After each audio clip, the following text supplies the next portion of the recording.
kritis dan suka memberi kontribusi saran untuk pembangunan Gampong, wira swasta sukses ini mencoba untuk tidak hanya pintar mengkritik tapi terjun langsung.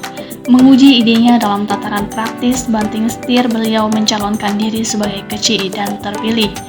Itulah sosok kecil Gampong Juli Tengku di Lampung, Taufik Rahardian. Beliau mencetuskan ide-ide hebat untuk pembangunan Gampong yang beliau pimpin.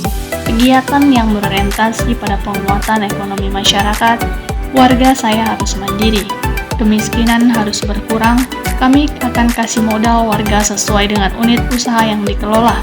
Kalau usahanya gagal, modalnya akan kita tambah sampai berhasil, kata beliau. Gampong Juli Tengku di Lampung saat ini punya usaha laundry, beberapa gerobak jualan, dan yang jadi unggulan adalah usaha cetak bata ringan. Usaha ini baru berjalan beberapa bulan, namun usaha batu bata ringan yang dijalankan sudah mendapatkan pelanggan. Sebagaimana kita ketahui bahwa beberapa bangunan di Banda Aceh yang memakai bata ringan sebagai pengganti bata merah seperti rumah, sekolah, rumah sakit, dan lainnya, selama ini bata ringan tersebut dibeli dari luar Aceh.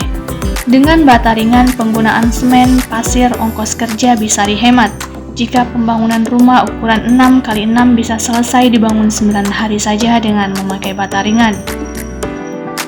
Melihat prospek bagus, Gampong mendirikan PT yang akan mengelola usaha ini. Kerennya, PT ini akan berada di bawah pengelolaan usaha badan milik Gampong. Kepala DPMG Aceh Bapak Azhari memberi apresiasi kepada pemerintah Gampong Juli Tengku di Lampung atas inisiatif positif menggerakkan perekonomian warga melalui BUMG.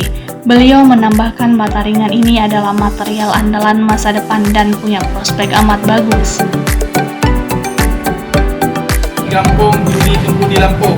Yes.